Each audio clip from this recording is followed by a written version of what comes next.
Close your eyes and imagine the smell of old money. It smells like cedarwood, expensive bourbon, and the faint, sweet scent of gardenias. You're standing in the lobby of the Greenbrier, a palace nestled in the Allegheny Mountains of West Virginia.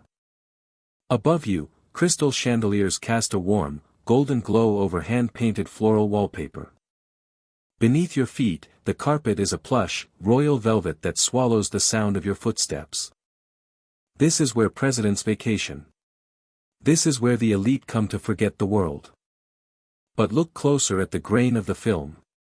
Move the camera away from the ballroom and down a quiet service hallway. Behind a simple, unmarked door, hidden by the same elegant wallpaper, lies a different world. One layer of drywall. That's all that separated the tourists from a 25-ton nuclear blast door. For 30 years, while millions of guests laughed and toasted to the good life, a city of cold steel and concrete was waiting just inches away.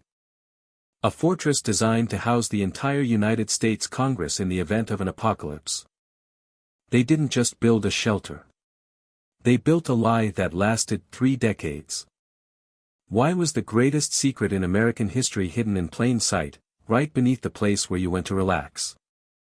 While the rest of the country was being told how to survive a nuclear winter with a wooden table and a prayer, the people in charge were pouring thousands of tons of concrete for themselves. Are you ready to see what lies beneath the velvet? The year was 1958. The world was a tinderbox, and the air in America was heavy with the metallic taste of nuclear fear. If you grew up in this era, you remember the drills. The high-pitched wail of the air raid sirens. The teachers shouting, "Duck and cover." You remember diving under your wooden school desk, squeezing your eyes shut, and believing that a piece of plywood could protect you from the heat of 1,000 suns. It was a national ritual of survival. But while you were practicing how to die gracefully under a desk, the architects of the Cold War were having a different conversation. They knew that if the bombs fell, Washington, D.C. would be a crater within minutes. They needed a government in hiding. They needed a place where the gears of power could keep turning while the rest of the nation burned. The choice was the Greenbrier. Why? Because a luxury resort is the perfect camouflage. No one suspects a fortress is being built under a golf course. The project was codenamed Casper. It was a ghost mission from the start. The CIA and the military-industrial complex didn't want a concrete bunker in a desert, they wanted a high society mask. They wanted a place where they could maintain the hierarchy of survival without ever raising an eyebrow. Does the government's duty to protect its citizens end where the elite's need for self-preservation begins? In 1958, the ground at the resort began to move. But to the outside world, it was just routine maintenance. How do you hide 110,000 square feet of reinforced concrete from the public eye? You don't hide it. You rename it. In late 1958, the Greenbrier announced a massive expansion, the West Virginia Wing. It was a perfectly logical move for a growing resort. They needed a new clinic. They needed more guest rooms. They needed a larger kitchen. The tourists watched the cranes arrive.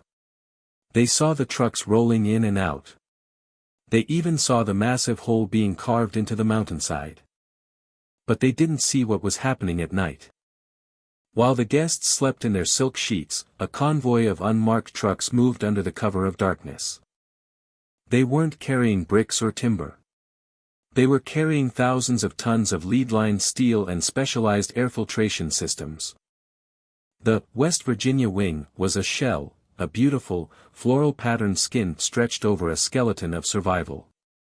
The construction workers were sworn to absolute secrecy. Most of them didn't even know the full scale of what they were building. They were told they were building a bomb shelter for the hotel. A reasonable precaution for the 1960s, right? But this wasn't for the guests. If you look at the blueprints of that era, you see the genius of the deception.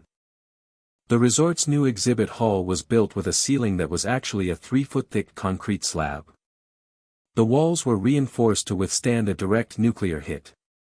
And the massive blast doors, the ones that could stop a 25 megaton explosion, were cleverly disguised behind folding partitions and elegant wallpaper. They were building a tomb for the many, disguised as a playground for the few. Think about the workers pouring that concrete at 3 a.m. Imagine the silence of the mountains, broken only by the hum of the mixers. Every shovel of dirt removed was another piece of the truth being buried. By the time the West Virginia wing opened in 1961, the secret was complete. The hotel staff went about their business. The bartenders mixed drinks. The maids changed the linens. And just on the other side of a single interior wall, a 470-seat auditorium sat empty, waiting for a Congress that hoped it would never have to arrive. Every brick was a promise. But who was the promise made to? As the first guests checked into the new wing, they were walking directly over a city of ghosts. They were admiring the decor, unaware that they were standing on top of 18 dormitories, a state-of-the-art hospital, and enough food to feed 535 people for 6 months. The mask was on. The lie was set in stone. And for the next 30 years, the most important room in America would be the one that officially didn't exist. If you were to step through that 25-ton blast door in 1962, the first thing you would notice wouldn't be the technology. It would be the air. It was filtered, pressurized, and slightly chilled, a metallic-tasting atmosphere that signaled you were no longer in the Allegheny Mountains. You were in the belly of the machine. The Greenbrier Bunker, known internally as Project Casper, was 112,000 square feet of reinforced cold reality. It wasn't designed for comfort, it was designed for continuity. Imagine walking down a long, clinical hallway. To your left and right are 18 dormitories. These weren't the luxury suites of the hotel above. These were rows of metal bunk beds, stacked tight, designed to hold 535 members of Congress and their essential staff. There was no privacy. There were no windows. There was only the hum of the ventilation and the weight of the mountain pressing down on you. The bunker was a self-contained ecosystem. It had its own power plant with massive diesel generators that could run for months. It had a water purification system and a medical clinic that was, for its time, more advanced than most public hospitals in West Virginia.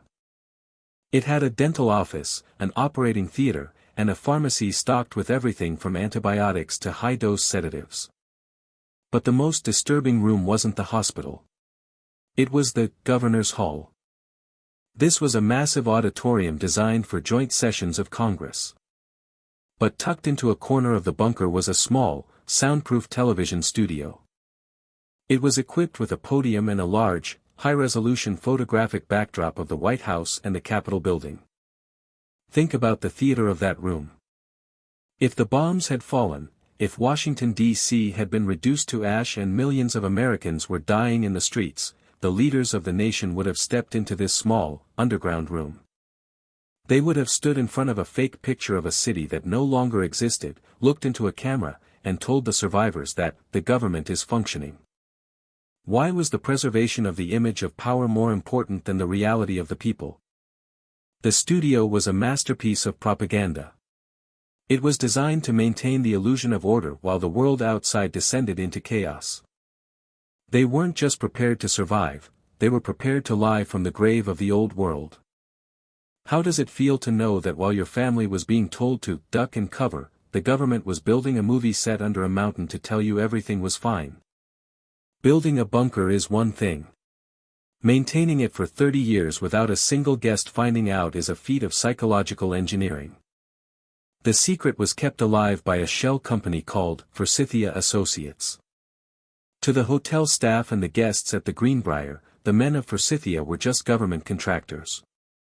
They were TV repairmen. They were telephone technicians. They wore plain jumpsuits and carried toolboxes, moving through the resort with the quiet invisibility of service workers. But they weren't fixing televisions. Every day for 3 decades, these men entered the bunker through Secret Service elevators.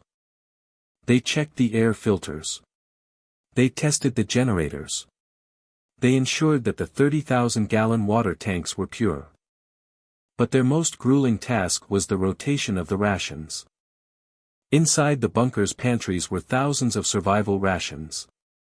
Canned meats, powdered milk, and military-grade biscuits.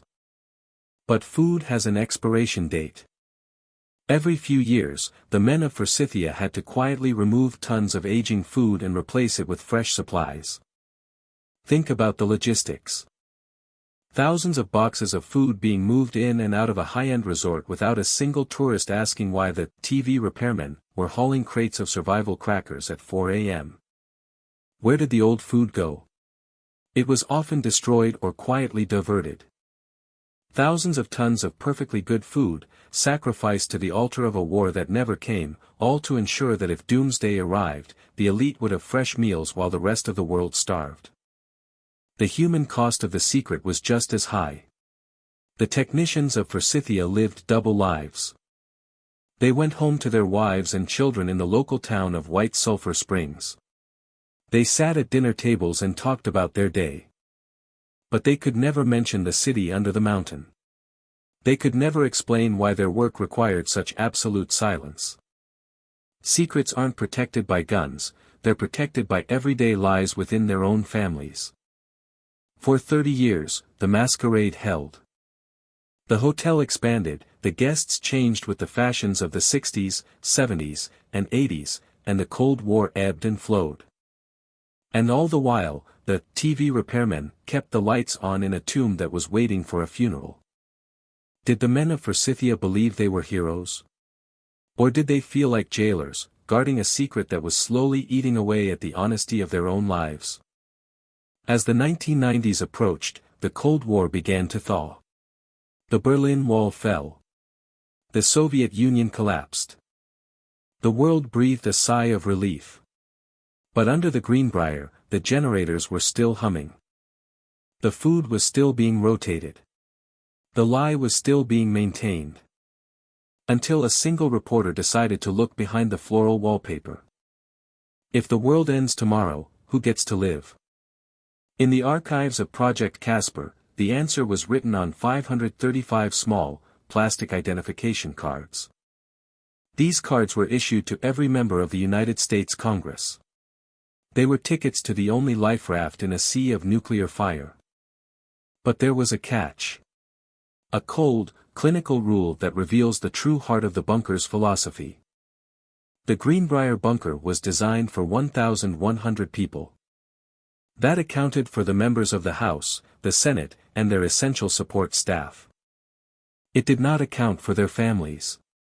There were no spots for spouses. No beds for children. No room for the people those leaders loved most in the world. Imagine you are a congressman in 1962. The sirens are wailing. You have 10 minutes to get to the extraction point. You look at your wife. You look at your children. And you realize that your duty to government continuity requires you to abandon them to the fire. The government had built a pharaoh's tomb, and the leaders were expected to enter it alone. Does a leader who is willing to abandon his own family truly have the moral authority to lead a nation? Or does the bunker itself strip away the very humanity it is supposed to preserve? This was the survival gap. While the American taxpayer was funding the concrete, the air filters, and the thousands of tons of fresh food, they were unknowingly paying for a secondary class of citizenship. In the eyes of Project Casper, the life of a junior representative from Nebraska was a national priority. The life of a schoolteacher, a doctor, or a mother was an acceptable loss. The bunker wasn't just a physical structure, it was a moral statement. It was the moment the state decided that the preservation of the system was more important than the preservation of the people. Secrets have a shelf life. No matter how much concrete you pour over them, eventually, the truth starts to leak. For 30 years, the residents of White Sulphur Springs had whispered. They saw the trucks. They knew that TV repairmen didn't actually fix many TVs. But they were patriotic. They were quiet. They liked the jobs the resort provided. But by 1992, the Cold War was officially over. The Soviet Union had collapsed into a dozen pieces. The fear of a doomsday had faded into the background of the 24-hour news cycle. And a reporter named Ted Gupp from the Washington Post started asking questions that nobody wanted to answer. Gupp had heard rumors of a high-level government facility in the mountains. He spent months digging. He interviewed former employees. He tracked the supply chains of Forsythia Associates. He noticed the massive cooling towers hidden in the woods. He noticed that for a resort hotel, the Greenbrier used an impossible amount of electricity. On May 31, 1992, the mask finally fell. The Washington Post published a front-page exposé titled, "The Last Resort." The secret was out. The world now knew about the blast doors behind the wallpaper. They knew about the dormitories, the fake TV studio, and the 30-year lie. The reaction from the Pentagon was immediate and panicked. Within 72 hours of the article's publication, the government began the process of decommissioning the bunker. Why the rush? Why shut down a billion-dollar facility just because people knew it existed? Because a secret bunker that everyone knows about is no longer a bunker. It's a target. The continuity of government only works if the enemy doesn't know where the government is hiding. The moment Ted Gupp's article hit the newsstands, the Greenbrier became useless. The men of Forsythia Associates were told to pack their bags. The rations were hauled away. The generators were silenced. The government walked away from 30 years of history in a single weekend. But if they walked away that easily, where did they go? If the logic of the survival gap hasn't changed, then the bunker hasn't disappeared. It has just moved deeper into the shadows. Today, you can take a tour of the Greenbrier Bunker. For a few dollars, a guide will show you the blast doors. They'll show you the bunk beds where your leaders were supposed to sleep. It's a museum now. A relic of a paranoid past. They want you to believe that the story ends here. They want you to think that Project Casper was a Cold War anomaly that we've outgrown. But the archives tell a different story. As we close this file, look toward the Blue Ridge Mountains. Look toward Raven Rock, also known as Site R. Look toward Mount Weather in Virginia. These are the facilities that replaced Greenbrier. They are larger, deeper, and more secret than Casper ever was. They are active right now. And in 2026, the bunker has evolved. The government in hiding isn't just a physical location anymore, it's a digital one.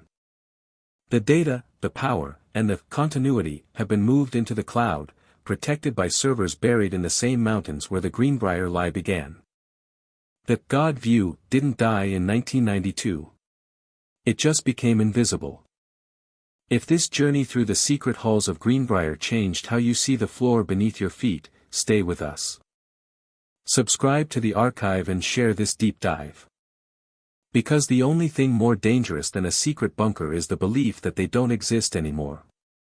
We look at the grain of the film to find the pulse of the truth. But remember, the wallpaper is always thinner than you think. I'm your host for Hidden Pulse. The file on Project Casper is now closed. Until the next archive opens. Stay sharp.